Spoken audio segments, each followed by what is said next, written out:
देशमातृका जीवन देछि गाँ माटीर वीर पुओ 25 वर्ष तले कारगिल युद्ध में शहीद होते बालेश्वर कुरुडा अंचल गंगाराम दास हेले आज भी तांको वीरत्वर गाथा बखाणुछि तांकोर स्मृति रे निर्मित जाग्रत प्रहरी सम एही प्रतिमूर्ति। कारगिल रे विजय बना उड़ेबार ठीक पूर्व दिन गोलाबारूदर घमाघट लड़ाई रे सीमापार अनुप्रवेशकारी को जवाब देउथिले गंगाराम। खातिर करिनथिले शत्रुपक्षर गुली को और शेष शत्रुर गुली रे देश पई होई जाइथिले शहीद। शहीद हो गला 23 वर्ष हो गला से कारगिल ले ये थिला हवलदार थिला 23 16 वर्ष चाकरी हेइला। कारगिल युद्ध से दिन बंद हो राति शेष माने भोर बंद हो राति रे एटा हला एई घटना राति रे हला माने सेते बेले धैर्य एकमात्र मुही थिनी ता स्त्री मो स्त्री सबु घरे बसे दी मु एई रोड ऊपर थिले। कारगिल युद्ध रे देश पई प्राणबली देथिबा ये ओडिशा माटीर आउ जणे वीर पुओ भद्रक जिला चांदपाली ब्लॉक पांगुड़ा गाँव अकुलीचरण बेहरा पुओ शहीद निरंजन बेहरा।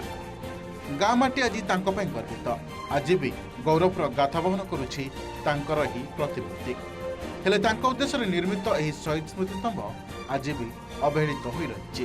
तापर शहीद रो जो माने जो कहउछन जे गर्वित अनुभव करछुंती तार हमर से तांकर जोटा करियावर थिला पार्क करियावर थिला सेमान गोटे माने भद्रक जिल्ला रो गोटे एठी शहीद रो माने ये ता पई गर्वित अनुभव करिया कथा सेमानकर त किछ मु देखुनी किछ माने करियार ये।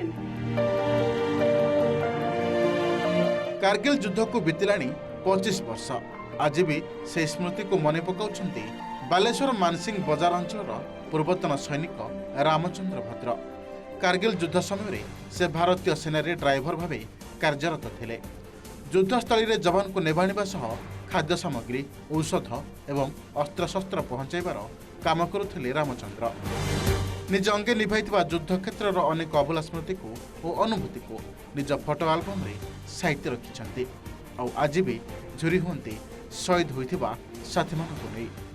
कारगिल को जीवा पई आउ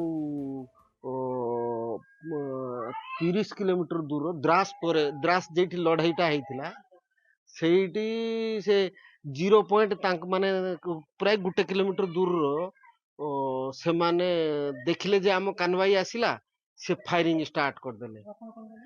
आमको समस्त ये कहै जे तमे गाड़ी रू ओल्ही पड़ी की मूर्छा नहीं न।